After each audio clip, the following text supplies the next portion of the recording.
Good afternoon, everybody, and welcome to today's webinar. My name is Kevin Pasternak, the National Sales Manager for Prophesy Transportation Solutions. And today we will be reviewing and taking a closer look at the dispatch board within your Prophesy dispatch software. Just a couple of housekeeping items.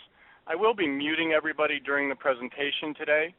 We will have a Q&A session at the end of the presentation. So I would encourage you to please go ahead and take as many notes or questions that you might have, and then we can answer those questions at the end of the presentation. We are recording today's session, so we will be sending out a recorded version of the presentation, so you can go back and reference it anytime you'd like to. And also, please keep in mind that these are monthly webinars that we're providing for our customers. We're always looking for ideas on what you'd like to see in these presentations. So if there is anything specific that you would like to see in the future, please don't hesitate to send us an email on that. Let's go ahead and get started.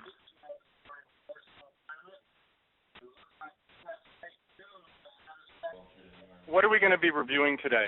Well, we're going to go through how to customize views on the dispatch board based on user-defined preferences. I'm going to go through some of the wizards that are available on the dispatch board. We're going to talk about alerts and how to set up alerts.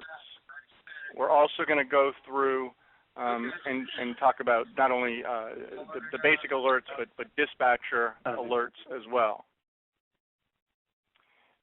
A lot of what we talk about is going to be both drilling in from the dispatch board and right-click functionality that's on the dispatch board. And some of you may be using some of the right-click functionality. Some of you may not know that it even exists. And so all of these items that you see on your screen right here are items that can be done from a right-click option from one or more views within the dispatch board. And we're going to go through the different views, take a look at some of those features and functions, and how you can use them in your operation today. Once again, we will have a Q&A session at the end of the presentation today. So if there's any questions you have as I go through, if you could please make a note of it, and we'll come back and review it at the end. Let's go ahead and get right into the presentation. Excuse me. Let's go right here. So we're in the Prophesy dispatch system, and the first thing we want to do is when some of you log in now, you may be opening up the system, and it may be just opening up to the dispatch board looking like mine does right here. What you want to do is go to the board. You want to collapse all the views if they're not collapsed, and then go to the options. These are not your general preferences for your system, but these are specific preferences or options that are specifically related right to the dispatch board itself. And we're going to go through these 5 tabs and go through and explain those settings, and we'll adjust some of them as we go along. You will notice that today I am logged in as user Kevin, so I am only going to impact or change the settings for user Kevin. If I was logged in as a supervisor or with the DBA login, then I could go ahead and I could adjust dispatch board settings for all of the users or as many users as I wanted to select. So if you want to change just settings for yourself, you can log in as yourself as long as you have permission to do that. If you want to adjust settings for multiple users, use the DBA login, and you can do that. The first thing I want to talk about here is when the dispatch board opens. What view do you want it to open to? When you come into your system and you log in the morning, is there a specific view that you go to? Or anytime during the day, is there one view that you work in more than another? Many people will work in the active loads view. Other people will go to the pending loads. What I'm going to do is I'm going to change it, so I'm just going to open up on pending load.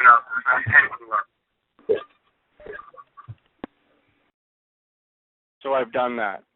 Some of you currently may be using the dispatch board in a split view mode. Well, if you want it to open on a split view, you can click there and then select a view that it will open up split. One view on the top, one view on the bottom. As you know, there is the tree on the left side. If you want to hide the tree, you can check that off or uncheck it. Date ranges. You can set up a default range, a date range right here that will apply to all of the views in the dispatch board by selecting either a custom or just what date range you want, and then just resetting so it applies to all of the views. For the active loads view, you want to come in here and you want to set up what statuses you want included in the active loads view. For those of you that attended our webinar in January, you know that we recently added a new status called pre-assigned. So one thing you might want to do when you get that update, or if you've received that update already and installed it, you might want to come in and check off so pre-assigned is included in your active loads view as well.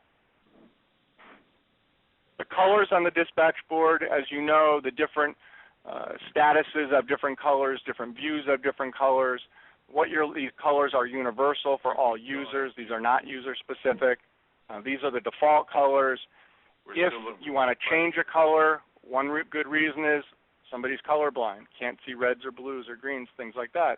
You can come in, you can just double click on the load view that you want to change the color on, select the color you want to change it to, click OK, and it will apply that color for all users in the system.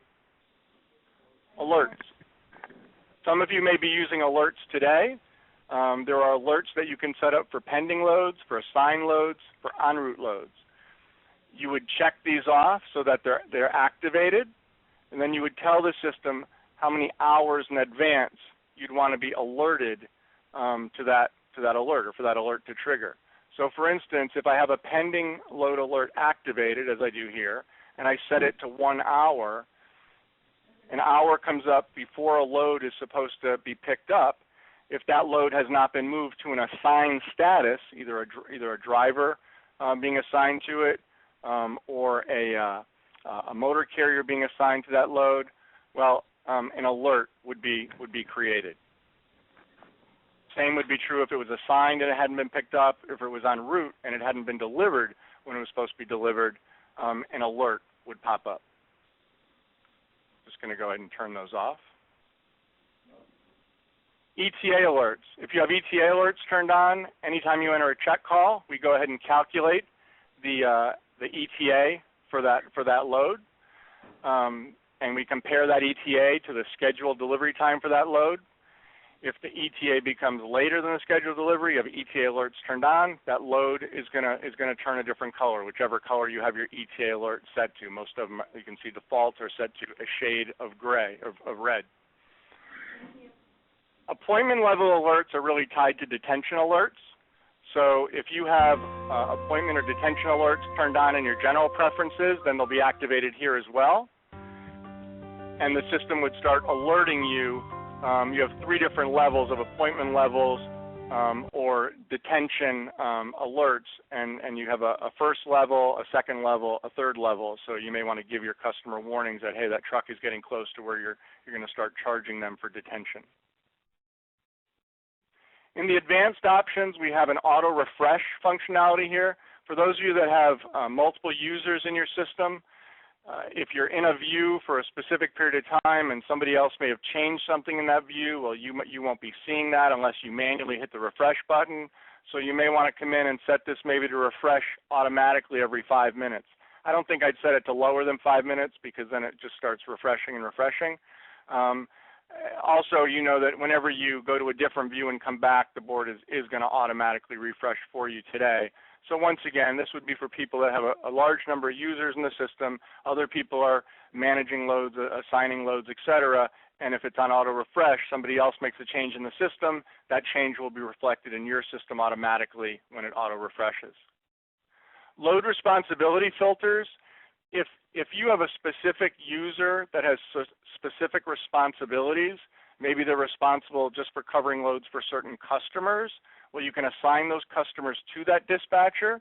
You would come here and define the filter, select the customers that you want to associate with that user, that dispatcher. So when that dispatcher logs in, they're only going to see loads that are associated with customers that are associated with them. Or it might not be customers, it might be drivers, or it may be one of these other criteria. Or it could be multiple criteria as well that you can set up there.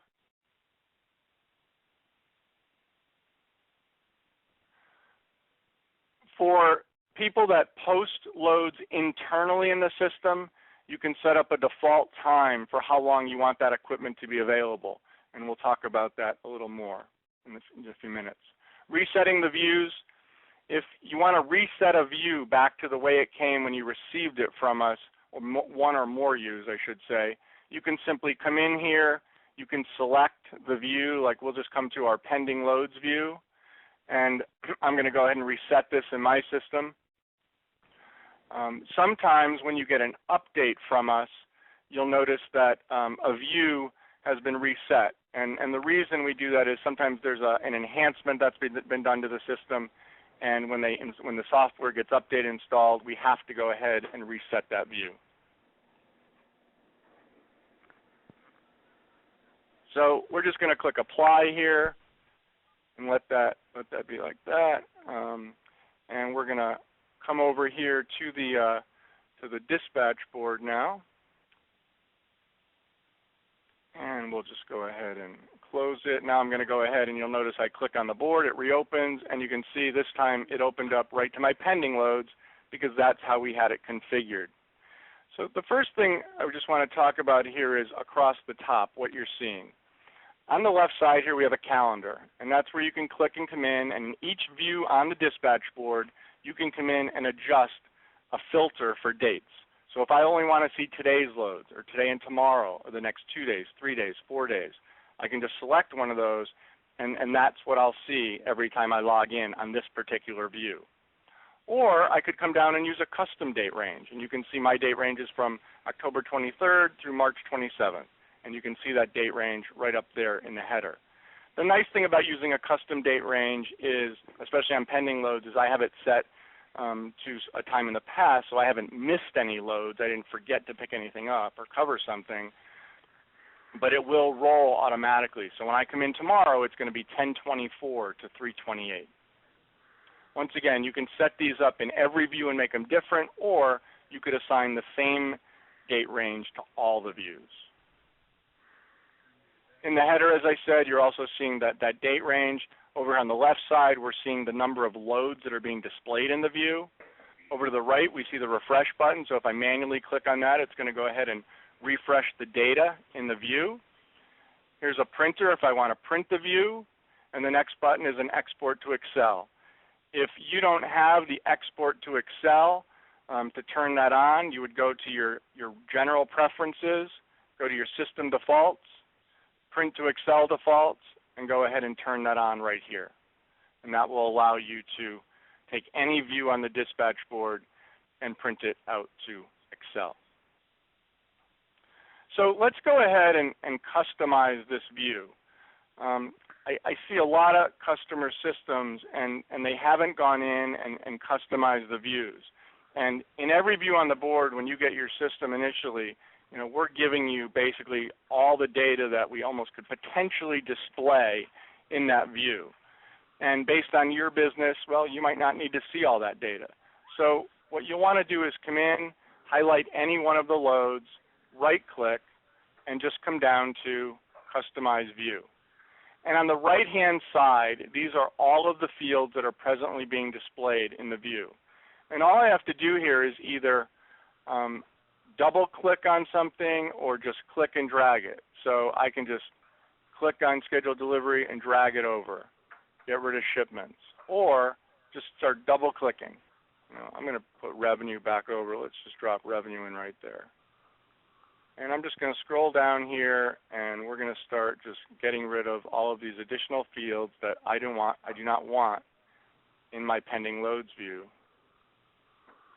Once again, you can set this up so everybody's views are the same, or each user, based on your permission levels, can simply come in and change this yourself. You'll notice that all of these fields are coming from the booking screen. We'll leave weight. We'll get rid of tonnage. Let's get rid of weight. Let's get rid of pieces, pallets, goods. You'll also notice here that along the goods line, those user definable fields that some of you may be using, you can also display those in the pending loads view.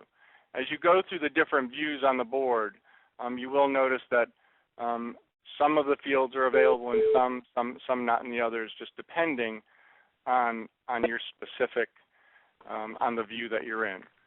So we can see now that it's limited now to the data that I selected. I'm just going to go ahead and, just like I would in Excel, I'm going to go ahead and just space these out. Once I do this, the board will be set up. And this is something you might, just adjust, once, or maybe when you just get your system, you'll adjust it. You might adjust it one more time and just leave it like that and never touch it again. So there we go, and you'll notice as I refresh this, that view is going to stay just like that. So a couple of other pointers here now that we've got the data that we want to see in this view. You can sort these, and you can sort them based on any header, just like you can Excel. So if I wanted to sort by customer, I could just double-click on customer, and it will sort ascending or descending by customer. Or if I wanted to sort on scheduled pickup date, which probably makes more sense, you can see now my earliest load to my latest load. One other thing, like I'm showing the weight here, and you'll notice as I go across the weight, there's that little bubble that kind of pops up. And if I click on that, that's going to give me some additional information. So I can see the weight on this load is the 45,000 pounds, but I can also see the goods or commodities that are on here. And if there were multiple commodities, I could see those. I can see there's 3,500 pieces, 24 skids, 22.5 tons. So various fields on the board have that ability to do that. You can see in the time I have that as well. So you may want to spend some time just rolling across some of those fields and seeing data that potentially will pop up for you. In every view on the board, if you have a lot of data in a view, maybe you're working in a completed loads view and you've got all kinds of data, you can also split the view up a little bit by coming over here on the bottom and moving this bar over. And just like you can in Excel, now I've broken it up into two views. So I may want to look at some data that's all the way over here to the right, but I want to match it up with something that's on the left. So you've got that flexibility. Once you leave the view and come back, you are gonna lose that bar. So if I come back here to pending loads, you'll notice it's gone. So I would have to then reset that bar. A couple of shortcuts that you might not be aware of. If I highlight a load and simply click on F10, that will bring me right to the load itself. Of course, you all know that you can also double-click on that load. If I hit F11, that will bring me right to an assignment screen, a shortcut in there. And we won't save that. And the posted equipment. Internally in the system, if any of you are posting equipment, that would be more of, say, a carrier called you and said they were going to have some equipment available. Do you have any loads? Well, you might not at the time, but you want to enter in the system. So you could highlight the load, right-click, come down to searches, and you want to go ahead and search for posted equipment. I'm looking for equipment that's near Bloomfield, Connecticut. I'm saying within 100 miles. I don't care about the destination. If I want to look at specific equipment types, I could do that. And I'll just hit search, and I can see there's one truck. One company's called me, Autumn Transport, Joe Thomas. There's his phone number who says he has a truck available right in Bloomfield, Connecticut. So I could go ahead and call Joe and see if that truck was still available. The other views on the board, as we just move down here, assign loads. These are loads that have drivers, tractors, carriers, motor carriers assigned to them. One thing you're noticing here is, once again, there is a new status that was recently added. That is the pre-assigned status.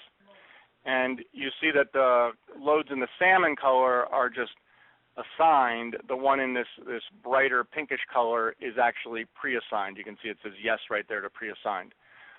Why would you use the pre-assigned status? Well, there's three main reasons why that was designed and why it was put in the system at customer request.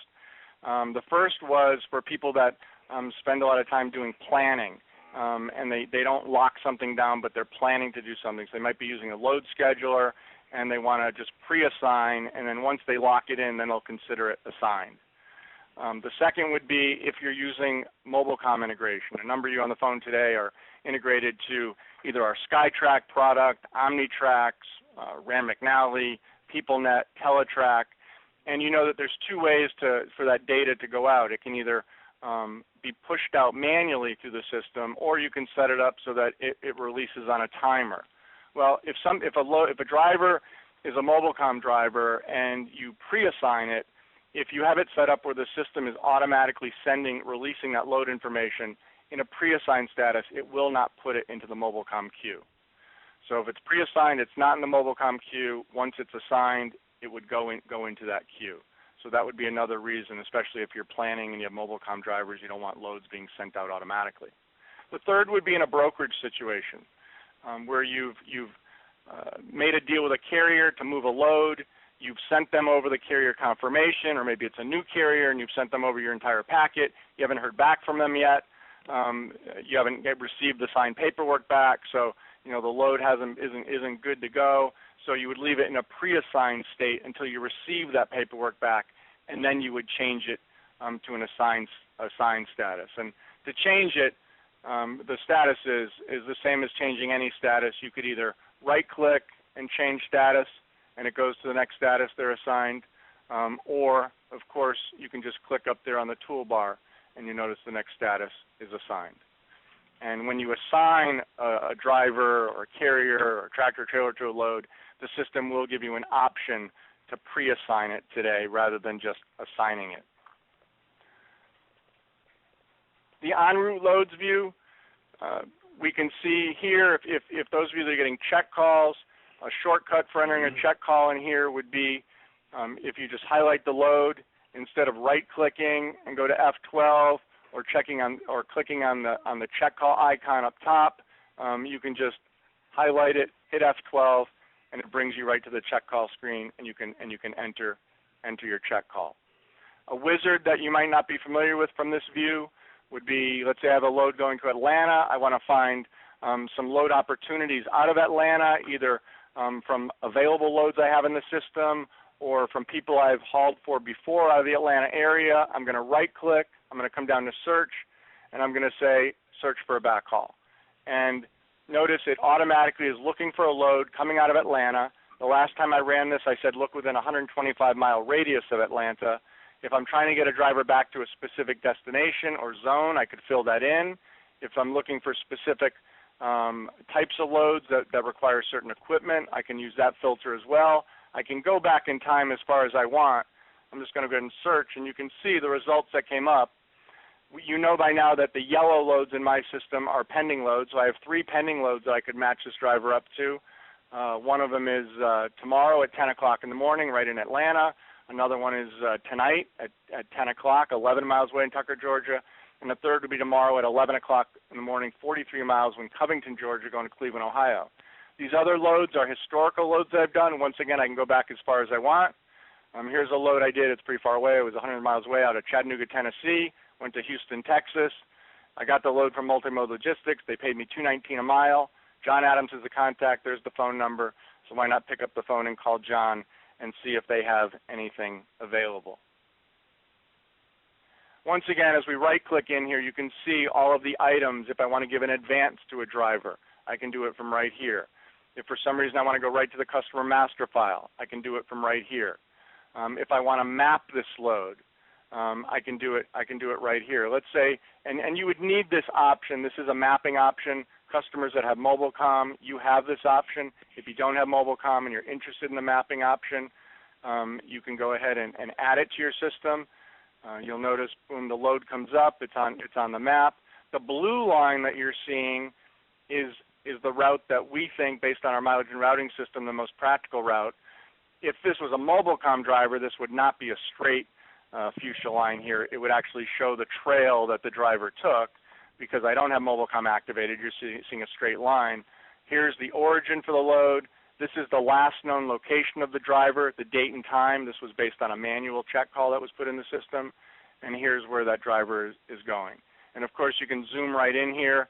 Another use for these maps are you can go ahead and map all your trailers view. You can go in the trailer view, map all your trailers, or go in the tractor view, map all your tractors. Take a quick look here at other right-click options on here. Printing load sheets, bills of lading, document imaging we'll talk about in one second. Go down to completed loads. And let's say you want to find a load. I'm sure a lot of you use this search function off the toolbar, which is very handy. But if you're in a view on the dispatch board, you could just hit Control F and type in a load number. So maybe I was looking for 8629, and I knew it was within the date range that was selected, and I wanted to go in and see the documents that were associated with load 8629. Well, all I did is Control F, 8629, right-click, document imaging. Boom, here's all the documents that have been scanned in with that load. Maybe the customer's on the phone, they want the bill of lading. Select the bill of lading, click email, automatically fills in their email address. It's coming from me. I'm going to hit send, and it's going to go ahead and send that email right to the customer with that bill of lading attached to it.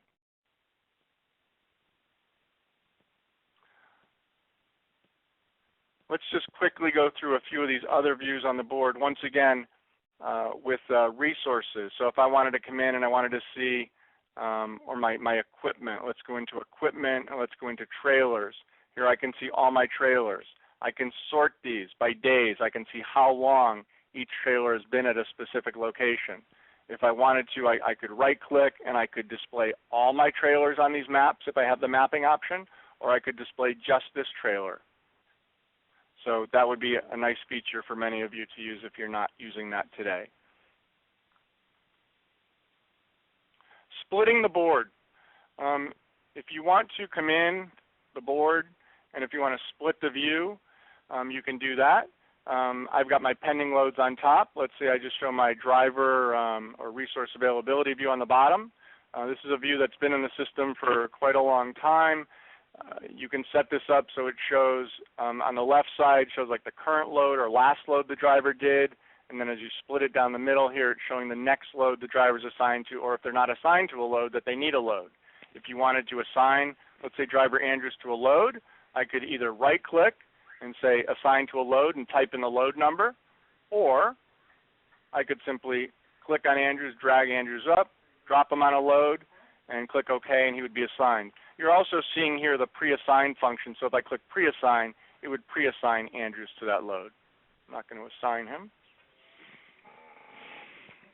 And besides a split, you can also tile the board. So if I've got the board open and I want to add my load scheduler, and then I'm going to come over here to Window, and I'm going to say, let's tile it horizontally.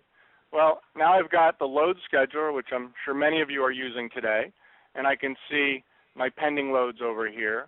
But the reason why people asked us to be able to integrate both the dispatch board and the load scheduler together was because sometimes there's more information that you need about a pending load than we can show you over here in the tree. Maybe there's special equipment requirements or something else that you would see in this view of pending loads. So from right here, I can click on a load, and if I wanted to assign it to a driver, just drag it up, drop it on that driver, once again click OK, and that load would be assigned, or that load would be assigned to that driver. So you've got that functionality that you can do within the dispatch board as well.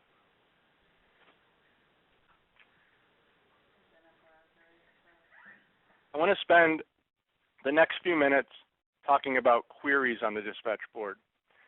And I get a lot of calls, or we get a lot of calls from customers that may be looking for a custom report, or they're asking about lane analysis. How can I see how many loads I've done between locations, or how much weight I've moved between locations for a customer, or how much revenue I've generated in a specific lane? They're looking for a report to do that. Well, there may not be a specific report in the system to do that, but if you spend time looking at the queries in the system, I think you'll be able to get a lot of the information that you're looking for. So let's spend the next 5 minutes or so just going through the queries. You may want to make a note that this function is in your dispatch manual on page 230 is where queries are explained, and it's a very clear section. If you have questions on it, you can certainly check with us. But to set a query here is we're just going to say set query. And you can run queries and save them. We're not going to show a save query right now, but we're going to go ahead and just run a very basic query at first. So we're going to look for any customer in the system that begins with AL. and we're going to say AL, and we're just going to say starts with, and then we're going to say, we're going to click on run the query. And you can see there's 888 loads came back between the date range that we've selected, 1/3/2010, 1/4/2015, that have AL beginning in the customer. And if I just sort this by customer, you can see Albany here, and let's just sort the other one, you can see Allen Materials. And if we scroll through, we'd see all the customers that makes up. Let's go ahead and now clear that query. Once again, we're not going to save it, and we're going to click on refresh. So that's a very simple query. You can also, up here on the top where you saw set a query, run a query, clear the query, we can do starts with or we can do within. So, if you remember a part of the name of a customer, but you can't remember the whole thing, as long as you can type part of it or any field in here, not just a customer, you can use that within to search. So let's do a little bit more complex query here. Let's click once again, set the query. We're not going to run a custom one. We're going to say the number of stops on the load is equal to 0. And we're going to look for loads that went from Bloomfield, Connecticut to Chicago. So we'll come over here to Origin City, and we'll type Bloomfield, Connecticut. And we'll come over to Destination City, and we'll make it Chicago, Illinois. So we're looking for loads that had no stops, originated in Bloomfield, Connecticut, went to Chicago, Illinois. And we'll go ahead and run it. And we can see there's 20 records that came back that matched that query once again, within that date range of from the 3rd of 2010 to 15. Let's clear that query. We're not going to save that one either. And we'll just go ahead and refresh the board. Now we've got the completed loads with the date range here, but let's say we want to adjust the date range in our query. So we'll go ahead and we'll set the query. Once again, we're not going to run a saved one. And let's just look at an actual pickup date that is greater than 01/01/13. And let's look for loads that started in New York. And let's say we only want to look for loads that were greater than 500 billing miles. So they picked up after 1/1/13. They went from New York, and they're greater than 500 miles. And we'll run that query. And we can see there were 111 loads that matched that criteria. So as you can see, as you can add multiple fields here, you can add date ranges. You can make queries as complex as you'd like. You can do AND queries, or you can do OR queries as well. Once again, page 230 in your manual is a good place to start to looking at queries. Let's go ahead and clear this. And once again, I'm not going to save that, but I do want to show you what a saved query looks like. So let's once again click on Set a Query, and this time we're going to say, yes, I want to run a saved query. So when I run a query, after I ran those, it kept saying, do you want to save it? I said no. If I said yes, a box would have popped up, and I could have just entered a name and saved it. And when I saved the query, it would have given me an option to share the query with other users in the system or keep that query proprietary for myself. So if I want to come in here and I've already created a query, I want to just find loads that Dondero did, I'm just going to double click on it. And once again, within this date range, you can see there were 359 loads that were done by driver Dondero. So you can come in, you can save the queries, you can get extremely complex, mine all kinds of data. And of course, once you run the query, you can then go and export that query out to Excel so that you can manipulate that data in any way you want to. And we'll just go ahead and clear that. I'm going to go back over here to our PowerPoint. So what we've reviewed is the dispatch board. Certainly, I think you can tell that it is the heart of your operation. From an operations standpoint, you can basically do whatever you need to do right from or off of the dispatch board. You can manage what you need to manage. If you spend the time to learn what you can do on and in or within the dispatch board, you can really become what we consider to be a power user of the Prophesy system. In closing, I certainly want to thank everybody for attending. I want to let you know that if you are interested in advanced training on the system, we do have that available, either via the phone here in Connecticut, having a trainer come to your facility. For those of you on the phone that did attend our user group last year in September out in Chicago, I'm sure you got a lot out of that. That was the feedback we got. The user group this year, Visions 2014, has been scheduled for the third week of September. It's being held in Denver, Colorado. You will see more information on that in the coming weeks. But if you're interested, certainly give us a call and we can provide you with information now. If you do have any other questions for myself or you can contact me, you can contact your account manager, and we'd be more than happy to go over anything with you. We have recorded this session. You will receive the recording in the next few days, and I certainly want to thank all of you for your business and certainly for attending today's session.